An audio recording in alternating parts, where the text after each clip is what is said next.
మా నుంచి తప్పించుకోవటం అంత సులభం కాదు. నేను పరిగెత్తి అలసిపోయాను. ఏం కావాలి? నీ ప్రాణం అక్కర్లేదు, నీ ఆస్తి అవసరం లేదు. ఏదో అవసరానికి 2000 అప్పుడైతే ఇలా చంపేపోతున్నాడు జీవాజీ. ఆయన అప్పు తీసుకున్న తప్పించుకుని తిరగాలి కానీ ఆపేసి మీకు అక్కడ పెట్టండి. కొత్త అప్పు ఇవ్వకూడదని. ఇదిగో వెంకీ, కావాలంటే నీకు ఇచ్చిన పాత బాకీ మర్చిపోతాను, నన్ను వదిలే. మీరు మమ్మల్ని వదలనా? మేము మిమ్మల్ని వదలలేమండి. మీ దగ్గర అప్పు తీసుకున్న నిజం మమ్మల్ని నీలా వెంటాడు. అందుకు నన్ను ఎంత ఆడుతున్నారా? నన్ను అంతగా నాయపసలేదు. ఉండి లేదంటే మొత్తం లేకుండా పోతారు. ఇప్పుడు మీకు ఇస్తే జరిగేది అదే.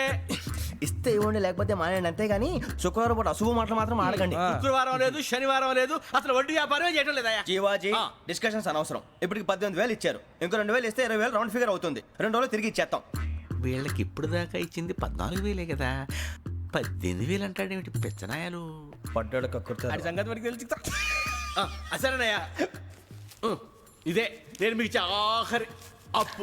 మీరిచ్చిన ప్రతిసారి ఇలాగే అంటారు. ఇతనే వచ్చిందని తగలేయకుండా ఊరికే వచ్చింది ఏంటి? అబ్బాబే ఏం లేదండి. జాగ్రత్తగా ఉపయోగించి పైకి రావాలయ్యా. సరే, ఈ 2,000తో 20,000 సంపాదిస్తారు. అదే కూర్చొని ఆలోచిస్తాం. ఆ జీవగాడు ఎప్పటికైనా జీవితంలో పైకి రావాలంటాడు. రోజు ఇంత పైకి వస్తాం తెల్లడికి. రే, మనం దొరికిన వాళ్ళ దగ్గర అప్పు చేసి తాగెత్తనం. ఇలా ఎన్నాళ్ళు పిచ్చేవాళ్ళు ఉన్నన్నాళ్ళు తెలిసిన వాళ్ళందరూ అయిపోయారు, ఇంకెవరు మిగిలారా? అందుకే నేను ఎప్పుడు అంటూ ఉంటాను, సర్కిల్ బెంచ్ మని ఒక రెండో పెంచుకుందామన్నా ఎవడు కోఆపరేట్ చేయట్లేదా?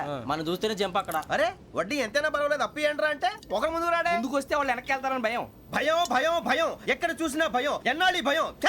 మనల్ని చూస్తే మనకే పరమ అసహాయం చేస్తుంది. మనకే కాదు, ఊళ్ళో వాళ్ళందరికీ కూడా అదే ఫీలింగ్. అందరూ డిగ్రీ 3 సంవత్సరాలు చదివి పాస్ అయితే మనం 6 సంవత్సరాలు చదివి పాస్ అయ్యాం. మరి ఉద్యోగం ఎవడి? ఉద్యోగాలు ఇవ్వక, అప్పులు ఇవ్వక, తాగేది ఎలాగా, బతికేది ఎలాగా? అరే మనం మాత్రం మనుషులం కాదా? మనకి కోరికలు ఉండవా? ఇప్పుడు మనం ఆలోచించాల్సింది అది కాదు, రేపటికి ఎవరిని చంపాలి. కాలనీలో ఎవరు సార్?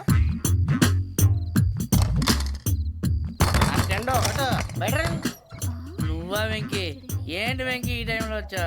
నీతో మాడే పని ఉంది, దా చెప్తా. ఏ బాగా నిద్రొస్తుందా? సరిగానే రే, నువ్వు మమ్మల్ని చూసే తలిపేసావా? మామూలుగానే వేసాను. మామూలుగా వేసేవాడివి. మేము రావడానికి 1 నిమిషం ముందో, మేము వెళ్ళాక 1 నిమిషం తర్వాత వేయాలి కానీ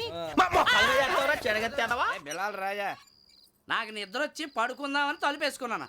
అయినా నా ఇంటి తలుపులు నేను అడిగేసుకోవాలంటే తప్పు చేసిన కాక ఇంకా గేర్ సమాధానం చెప్తావా? మీ ఇంట్లో పెళ్లిడికి వచ్చిన ఆడపిల్లలు ఎదురున్నారు. ఇదిగో అమ్మాయిలు, మీతో ఎప్పుడైనా యథాశాలు వేసానా?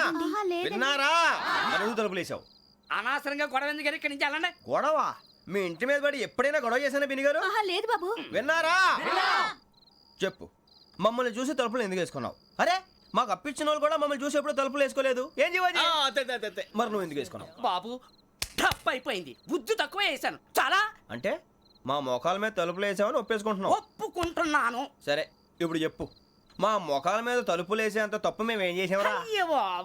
తప్పైపోయిందని అంటున్నారు కదా, వదిలేయండి బాబు. అదే తప్పు మేము చేసి మమ్మల్ని వదిలేయమంటే మీరు వదిలేస్తారా బిని గారు? తప్పని ఒప్పుకుంటున్నాడు కదా అయ్యా. ఇప్పుడు టైం 11 అయింది, వెళ్ళి పడుకోండి. 11 అయిందా? కొమ్ము ఉంచాడు కదా. నాకు సంబంధం ఏంటి? ఉంది, సంబంధం ఉంది. 11 గంటలకి నా క్లోజ్ ఫ్రెండ్ ఢిల్లీ వెళ్తున్నాడు. 5,000 అప్పిస్తానని ఎయిర్పోర్ట్ రమ్మని చెప్పాడు. నీ గొడవలో పడి ఆ సంగతే మర్చిపోయాను. ఇప్పుడు నాకు జరిగిన నష్టానికి భర్తీ ఎవరు చేస్తారు? మీరా మీరా మీరా? ఎవడు పడితే ఎందుకు చేస్తాడా భర్తీ? మళ్ళీ వాడి నువ్వు తప్పు ఎవడు చేసినా వాడు చేస్తాడు. దానికి కారణం ఈ 10 మనిషే కదా.